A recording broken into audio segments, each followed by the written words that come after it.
தம் கிருபை பெரிதல்லோ என் ஜீவனிலும் அதே இம்மட்டும் காத்ததுவே இன்னும் தேவை கிருபை தாருமே இன்னும் தேவை கிருபை தாருமே.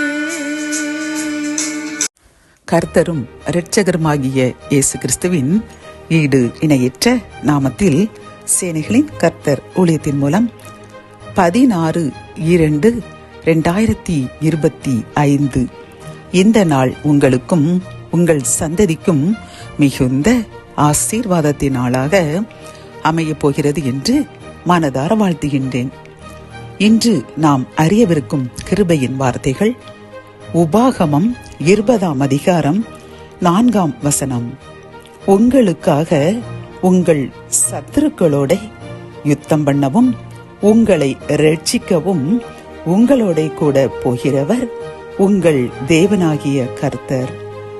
கத்தோலிக்க வேதாகமம் இவ்வாறு கூறுகின்றது, உங்களுக்காக உங்கள் பகைவருக்கு எதிராக போர் புரியவும் உங்களை காப்பாற்றவும் உங்கள் கடவுளாகிய ஆண்டவரே உங்களோடு செல்கிறார் என்கின்றது.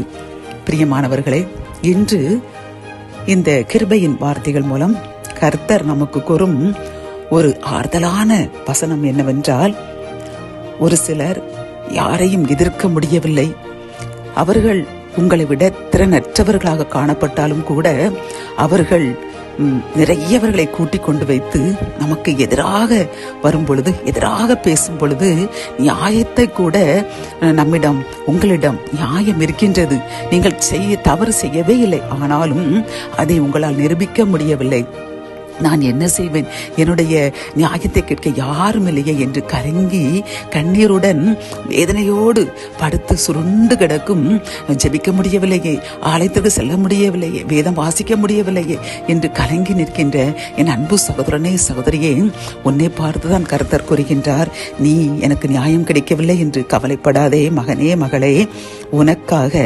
உங்களுக்காக உங்கள் சத்துருக்களோட யுத்தம் பண்ணவும் உங்களை ரட்சிக்கவும் உங்களோடே கூட போகிறவர் நான்.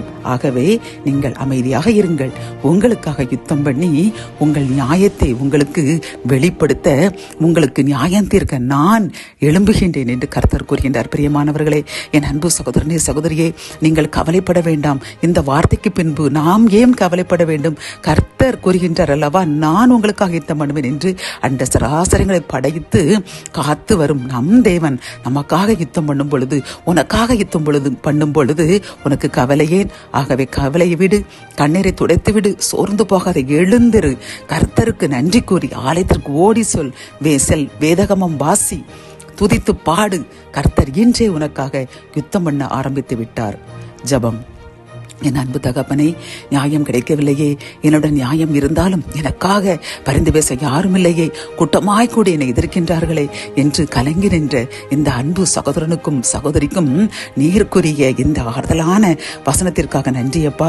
உங்களுக்காக உங்கள் சத்துருக்களோட யுத்தம் பண்ணவும் உங்களை ரட்சிக்கவும் உங்களோட கூட போகிறவர் நான் உங்களுக்காக யுத்தம் செய்வேன், உங்கள் நியாயத்தை வெளிப்படுத்துவேன், உங்களுடன் இருப்பதை நிரூபிப்பேன் என்று கூறின இந்த ஆறுதலான வசனத்திற்காக நன்றி அப்பா. அவர்கள் இனிமேல் சோர்ந்து போக மாட்டார்கள், நீர் அவருடன் இருப்பதை நீர் கூறிவிட்டீர். அவர்கள் இனி எழுந்து ஜெபித்து ஆலயத்திற்கு சென்று உமக்கு நன்றி துதி பாடுவார்கள் என்று வாக்களிக்கின்றார்கள். அவர்களுக்காக ஜெபிக்கின்றேன். அவர்களுடைய சோர்வை எடுத்து போட்டு உற்சாகமாக நன்றி கூற கிருபை தாங்க, சாட்சி கூற அவர்களுக்கு உதவி செய்யுங்க. மீட்பர் இயேசுவின் மூலம் ஜெபம் கேளும் நல்ல தகப்பனே, ஆமேன்.